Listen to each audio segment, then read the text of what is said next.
Autumn Carter, and I'm a nurse practitioner student at Claflin University. Today I'll be performing a cardiovascular examination. I have my patient here who's given me consent to do the examination on him. I have washed my hands and I'm going to use some Germ-X. I'm going to start the examination by doing a skin assessment. I'm going to assess for any redness or edema or any abnormalities. I'm going to look at his neck as he's laying back and assess for any JVD or jugular vein distension. I'm going to use my pen light here, shining it straight here, looking on each side, doing the jugular venous pressure, assessing for the jugular venous pressure on both sides. I'm going to assess the carotid arteries on each side, looking for any heaves or abnormal pulsations. Alrighty.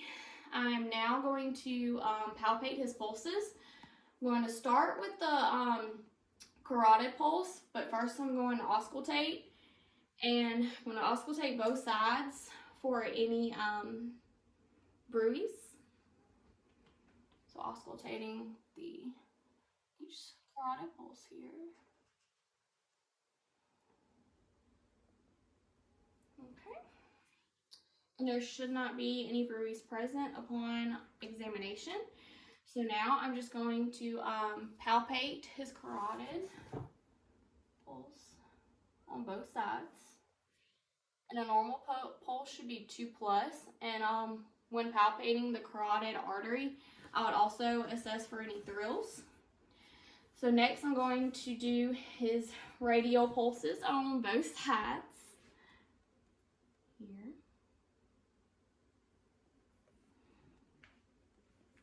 Okay, I'm going to move up to the brachial pulse on both sides. Alrighty, next I'll be assessing the femoral pulse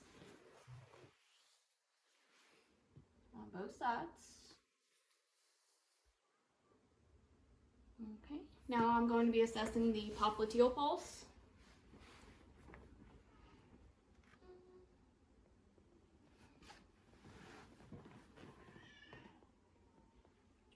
Okay, next I'll be doing the dorsalis pedis pulses.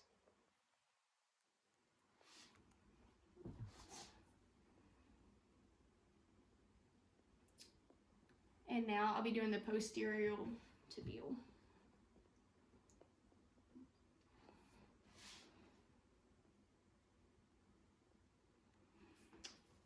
Okay, now I will be doing palpation of the PMI, and which is the point of maximum impulse of the heart, and that is at the 5th intercostal space, midclavicular line. So I'm going to assess PMI here. Okay, and now I will palpate for cardiac thrills.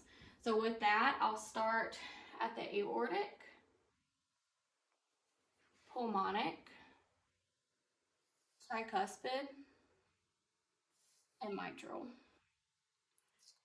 Alrighty, next I'm just going to auscultate his heart sounds. And with that, you would do it supine and sitting up. Okay. So I'm going to listen at aortic, pulmonic. I'll go to Erb's point, left sternal border, tricuspid, and mitral. Alrighty. And when performing auscultation, we would use the bell of the stethoscope for lower pitch sounds and the diaphragm for higher pitch. We would auscultate for S1 and S2. S1 is at the 4th intercostal space of the right sternal border, which is the tricuspid, and the 5th intercostal space, midclavicular line, which is mitral. S2 is at the 2nd intercostal space, right-sided sternal border, which is aortic, and the second intercostal space, left-sided sternal border, which is pulmonic. We would also auscultate for S3 and S4 heart sounds, which are abnormal. S3 heart sounds can be normal in certain patients, such as like your athletic patients and some pregnant women. S4 is typically considered an abnormal heart sound. Both of these heart sounds, you would auscultate them at the apex of the heart, and you would have the patient turn and get in the left lateral decubitus position. For S4, that heart sound would could indicate heart failure in patients, and like I said, it is abnormal.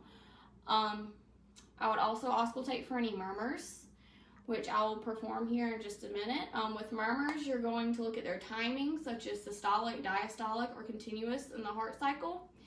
And also, when auscultating them, they are more so heard at the apex of the heart, and I will be performing or showing how to auscultate for a murmur here. So I'd have my patient turn to the left side.